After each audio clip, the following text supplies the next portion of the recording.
হরে কৃষ্ণ।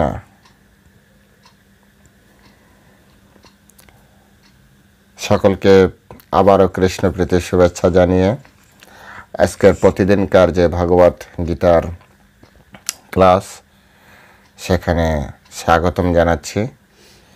আপনারা যারা নিয়মিত শ্রবণ করছেন, যারা উপকৃত হচ্ছেন, তাদের কাছে একটাই অনুরোধ, আপনাদের পরিচিত মহলে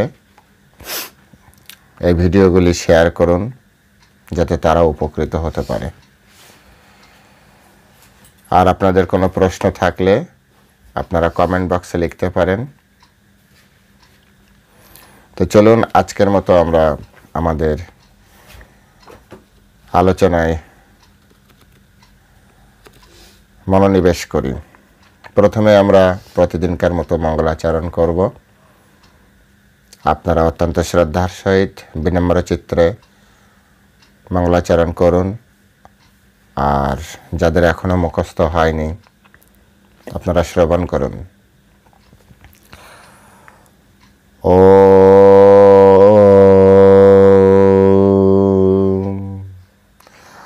অজ্ঞানতিমিরান্ধস্ব জ্ঞানাঞ্জনশলাকয়া চক্ষুরুন্মিলিतं येन তস্मै শ্রীগুরবে নমঃ। শ্রীচৈতন্যমনঃভীষ্টং স্থাপিतं येन ভূতলে স্বয়ং রূপ কদা মह्यं দদাতি স্বপদান্তিকम्। নমো ॐ विष्णुपादाय कृष्णप्रेष्ठाय भूतले श्रीमते भक्तिवेदान्त स्वामिनिति नामिने। नमस्ते सरस्वती देवे गौरवाणी प्रचारिणे निर्विशेष शून्यवादी पाश्चात्य देशतारिणे। वाञ्छाकल्पतरुर्भश्च कृपा सिन्धुभ्येव च पतितानां पावनेभ्यो वैष्णवेभ्यो नमो नमः। हे कृष्ण करुणा सिन्धु दीनबन्धु जगत्पते गोपीश गोपिका कान्त राधाकान्त नमोस्तुते। तप्त काञ्चन गौराङ्गी राधे वृन्दावनेश्वरी वृषभानुसुते देवी प्रणमामि हरिप्रिये। जय श्री कृष्ण चैतन्य प्रभु नित्यानंद श्री अद्वैत गदाधर श्रीवासादि गौर भक्तवृंद। हरे कृष्णा कृष्णा कृष्णा हरे हरे हरे राम राम राम हरे हरे। ओम नमो भगवते वासुदेवाय। ओम नमो भगवते वासुदेवाय। ओम नमो भगवते वासुदेवाय।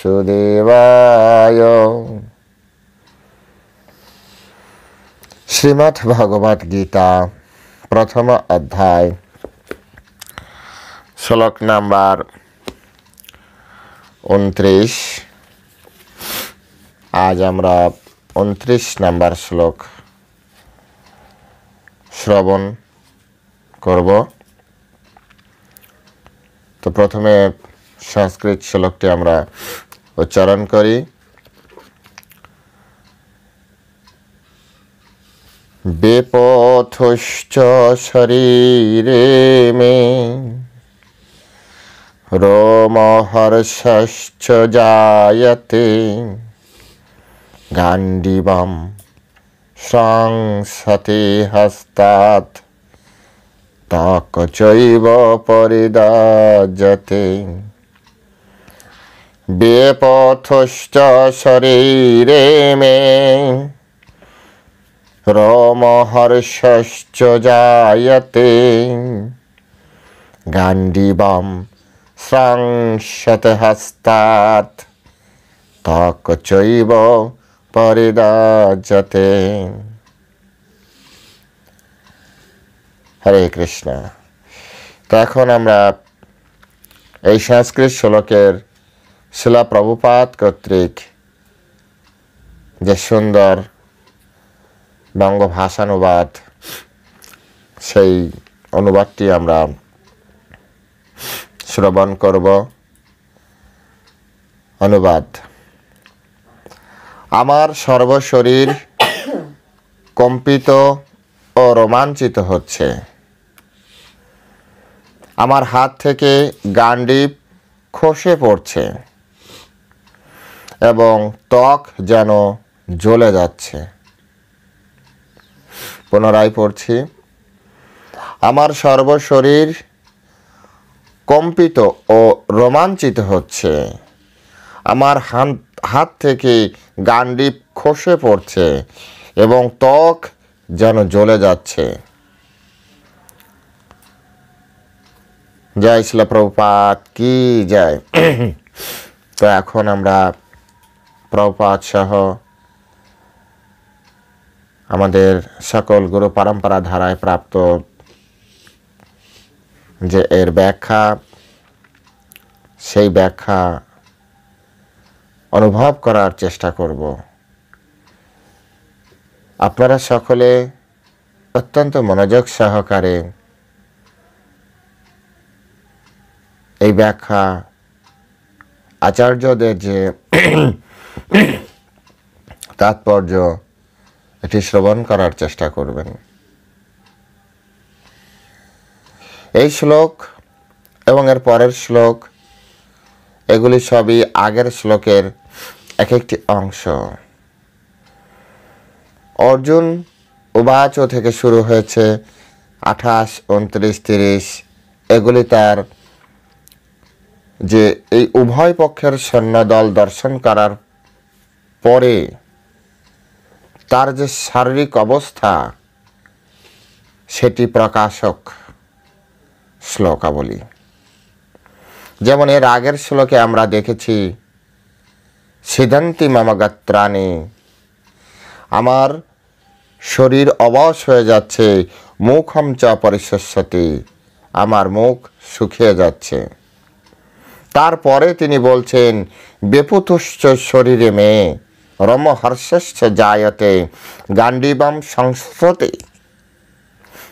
সংসতে হস্তাৎ, গান্ডীব হাত থেকে খসে পড়ছে, তক চৈব পরিদাজ্যতে। তো এখানে বেপুথ মানে কম্পন, রোমহর্ষশ্চ মানে রোমাঞ্চিত। শিলা প্রভুপাদ তিনি খুব সুন্দরভাবে ব্যাখ্যা করতে যে বলেছেন যে আমাদের শরীরে কখন কম্পন এবং কখন এই যে রোমাঞ্চ, এই লক্ষণ দেখা দেয়। তিনি বলছেন সাধারণত দুটি কারণে আমাদের শরীরে কম্পন সৃষ্টি হয়, দুটি কারণে রোমাঞ্চের সৃষ্টি হয়। এই দুটি কারণ কি? এক হচ্ছে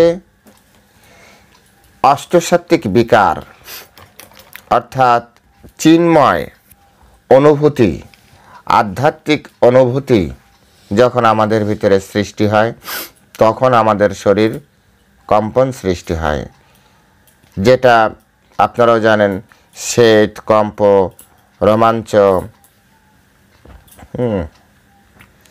এগুলো অষ্টসাত্ত্বিক বিকার। শরীর কাঁপতে থাকে, এগুলো অষ্টসাত্ত্বিক বিকার। রোমাঞ্চিত কখন হয়? যদি অত্যন্ত আনন্দিত হয়। এটি গেল একটি কারণ, যদি চিন্ময় অনুভূতি সৃষ্টি হয়, আধ্যাত্মিক অনুভূতি সৃষ্টি হয়। তবে আরেকটি কারণ কি? আরেকটি হচ্ছে জড়জাগতিক ভয়। জড়জাগতিক ভয়, এই জড়জাগতিক ভয় কিসে থেকে সৃষ্টি হয়?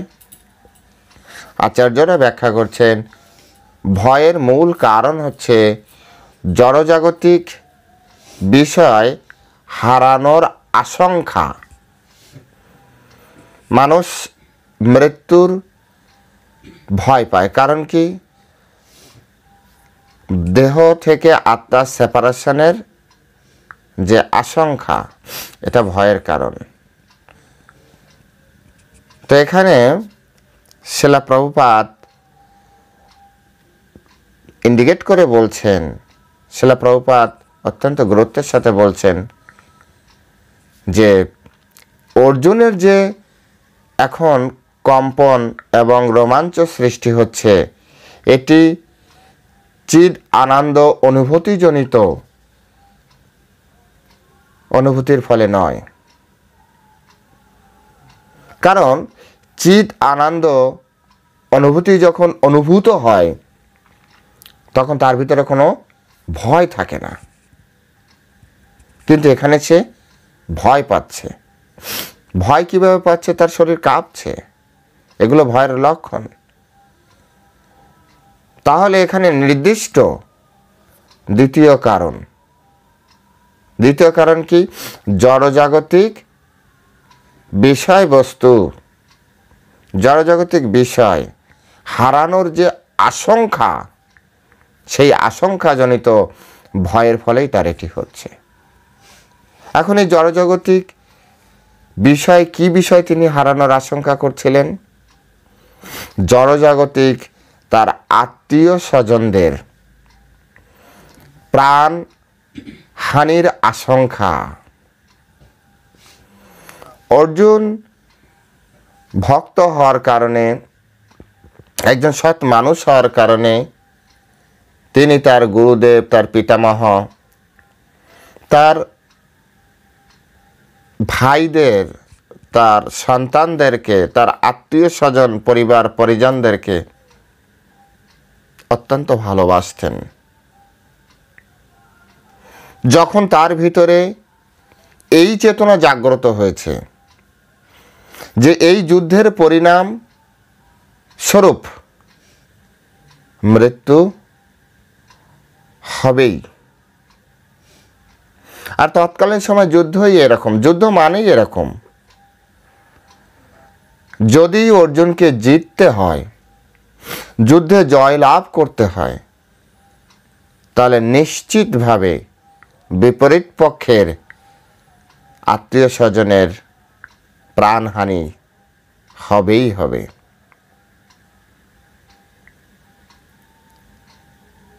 এছাড়াও যুদ্ধে নিজের পক্ষের সন্তান, নিজের পক্ষের আত্মীয় স্বজন, তাদেরও প্রাণহানির আশঙ্কা রয়েছে।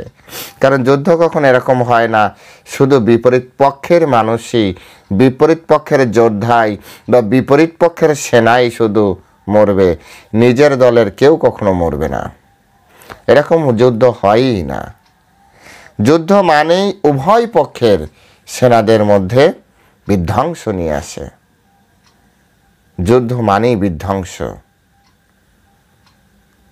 হয়তো যিনি জিতবেন তার একটু কম, যিনি হারবেন তার একটু বেশি, কিন্তু বিধ্বংস হবেই। এই যে অতিমাত্রায় প্রাণহানির আশঙ্কা এই শুদ্ধ ভক্তের হৃদয়কে আন্দোলিত করে ফেলেছে। হে কৃষ্ণ, শুধুমাত্র রাজ্য প্রাপ্তির জন্য এত প্রাণ হত্যা হবে, এত আত্মীয় স্বজনের মৃত্যু হবে শুধু এক রাজ্য লাভের জন্য।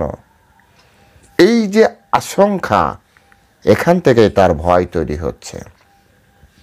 গতকালও বলেছি, আজও বলছি, কেউ ভুল করেও আমরা এরকম না ভাবি।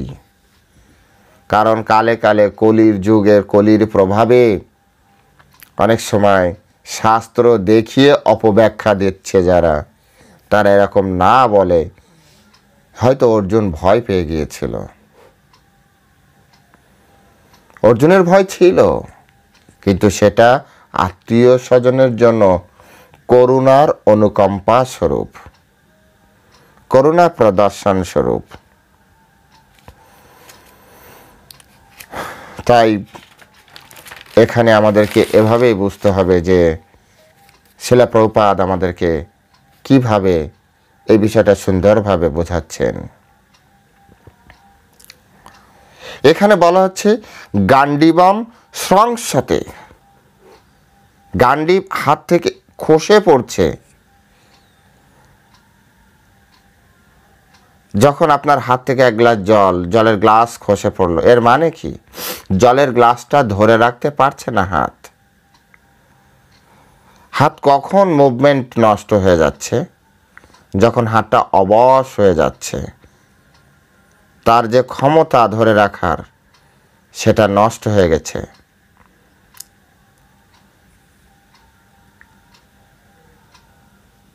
এর আগের শ্লোকে এই গান্ডীব কেন পড়ে যাচ্ছে তার আগের শ্লোকে রয়েছে সিদান্তি মম গাত্রাণি,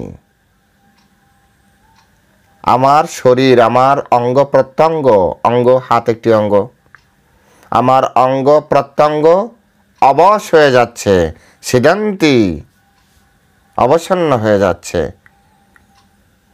হাত, অঙ্গ, আঙুল প্রত্যঙ্গ, তো এটি কাজ করছে না, ফলে ধরতে পারছে না, আর তখন হাত থেকে গান্ডীব খসে পড়ছে।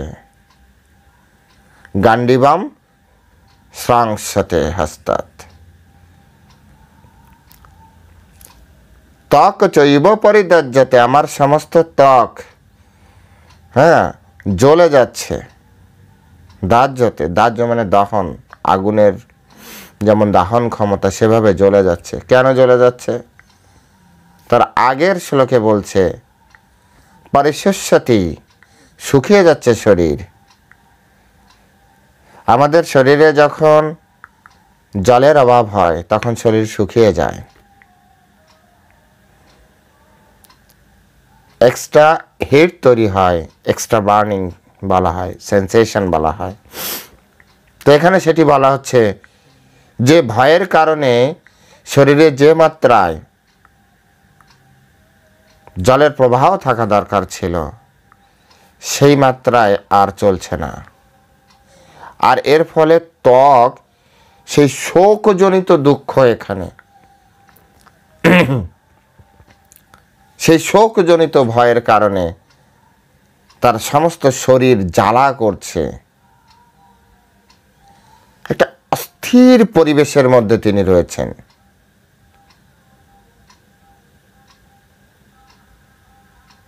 আগুনের পাশে মানুষের শরীর যেমন জ্বালা করে, দগ্ধ হয়, সেরকমভাবে তার শরীর ঠিক আগুনের তাপ লাগলে যেমন জ্বালা করে, এখানে বলা হচ্ছে পরিদাহ্যতে, দাহ, আগুনের তাপ যেমন মানুষকে জ্বালিয়ে দেয় সেভাবে তার ত্বক জ্বলে যাচ্ছে।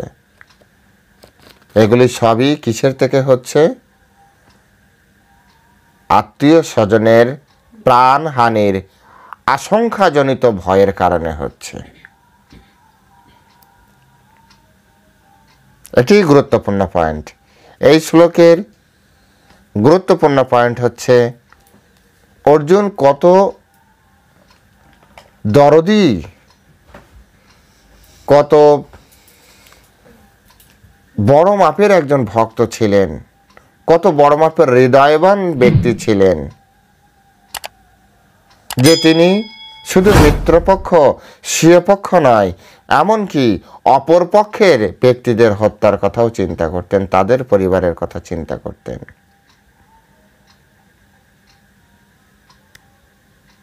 তার মহানুভবতা, তার মহত্বতা, তার হৃদয়ের বিশালতার প্রকাশ এখানে। অর্জুন ছিলেন একজন শ্রেষ্ঠ যোদ্ধা, তাই যুদ্ধ নিয়ে তার কখনো ভয় ছিল না। তার ভয় তার আত্মীয় স্বজন এবং এই সেনা সদস্যদের মৃত্যু নিয়ে।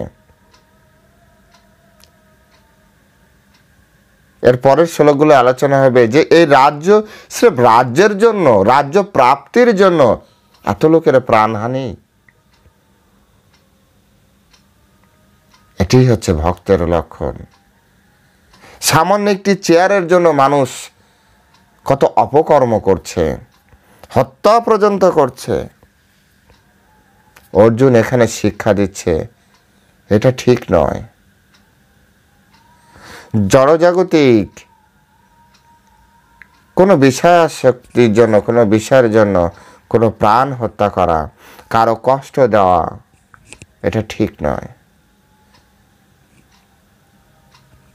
শিলা প্রভুপাদ তো যখন এটা গভীর বিশ্লেষণ করছেন, গভীরভাবে বিবেচনা করছেন, তখন তিনি বলছেন অর্জুনের বাস্তবিক অবস্থা হচ্ছে দেহাত্ম বুদ্ধির উপরে তিনি তার এই বিচার করছেন।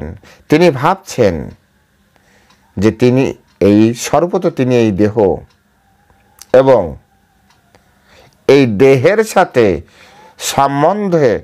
দেহের সম্বন্ধে সম্বন্ধিত যে সকল আত্মীয় স্বজন, তাদের প্রাণহানির আশঙ্কা,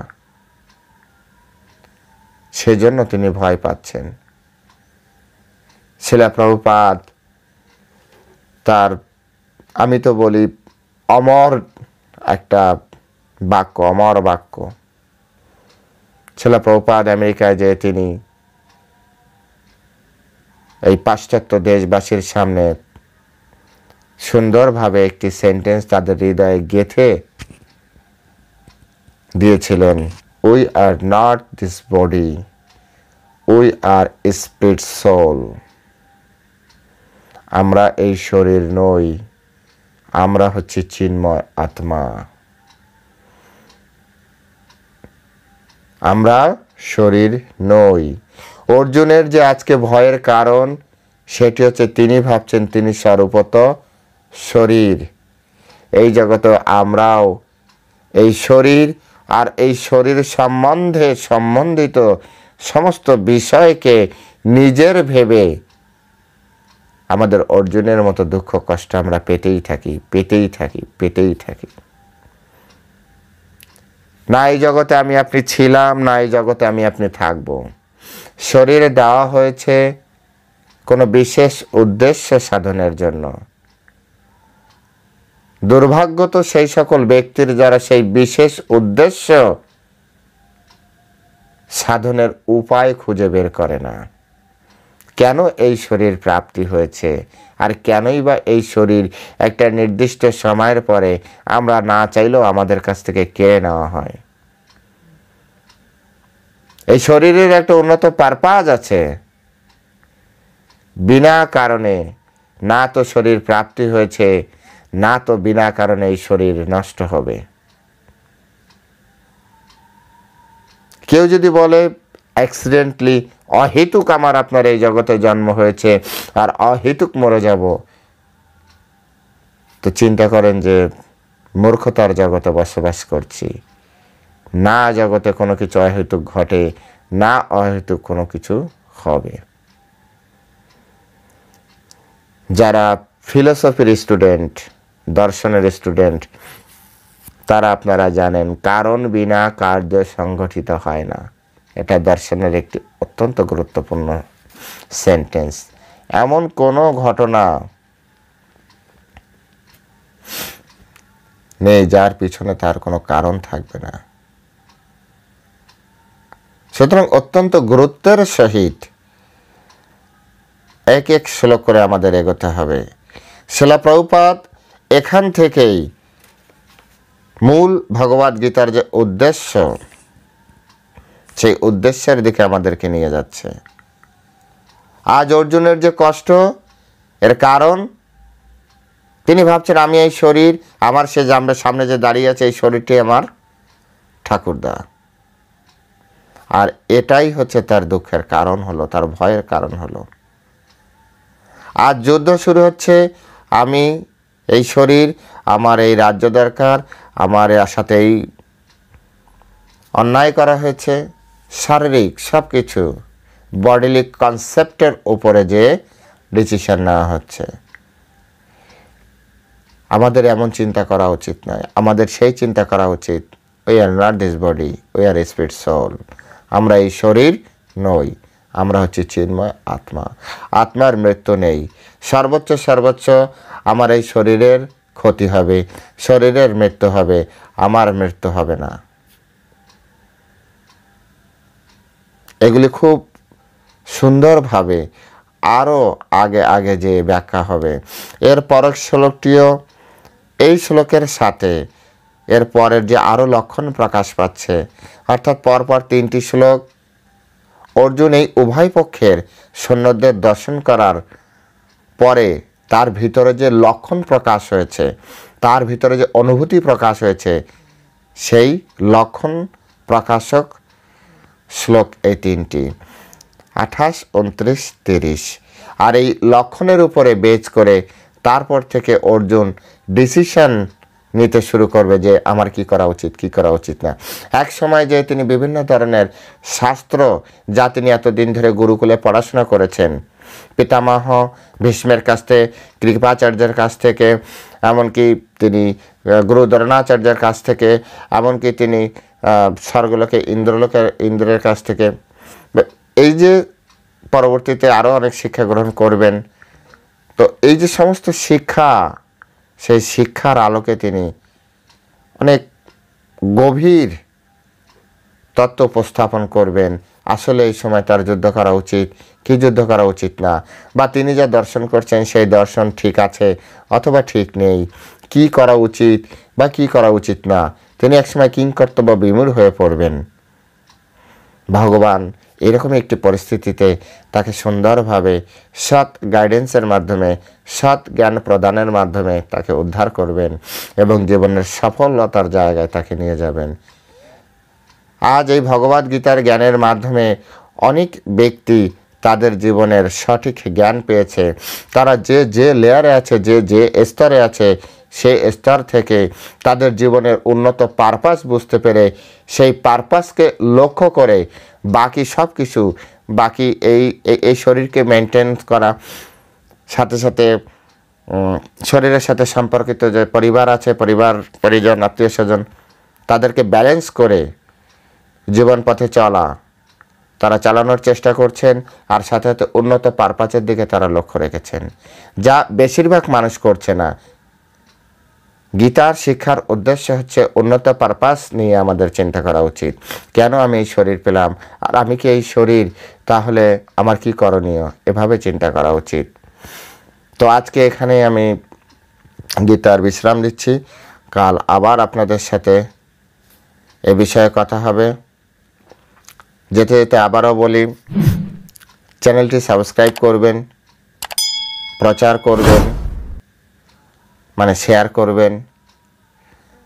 আর এতেই অনেক ব্যক্তি শুধু আপনার একটি সাবস্ক্রিপশনের মাধ্যমে ইউটিউব চ্যানেল, এই চ্যানেলটিকে ভাববে যে এখানে যা কথা হচ্ছে তা অনেক মানুষের উপকার হচ্ছে, অনেক মানুষ এই কথাগুলি শুনতে চাইছে। ফলে ইউটিউব চ্যানেল সর্বত্র এই চ্যানেলটি ছড়িয়ে যেতে সহযোগিতা করবে। তাই আমি বিশেষ অনুরোধ করি যে আপনারা আপনাদের জায়গা থেকে সাবস্ক্রাইব করেন। মাত্র 1 মাসও এখনো হয়নি, মানুষ এত পরিমাণে ভিডিও দেখছে, প্রায় 1500-এর মতো মানুষ কিন্তু টোটাল ভিডিও দেখে নিয়েছে। কিন্তু মানুষ এখনও বুঝতে পারছে না সাবস্ক্রিপশনের মূল্যটা কি। যদি সকলে সাবস্ক্রিপশন করত তাহলে অটোমেটিক্যালি সব জায়গায় ইউটিউব ছড়িয়ে দিত। আর এই কথাগুলি শোনার মাধ্যমে যেভাবে আপনার উপকার হচ্ছে, সেভাবে আরেকজনের উপকার হবে। তাই আমরা শুধু আপনাদের কাছে এইটুকু প্রার্থনা করি যে আপনারা সনাতন ধর্মের প্রচারে সহযোগিতা করুন। হরে কৃষ্ণ। জয় শ্রীল প্রভুপাদ কি জয়।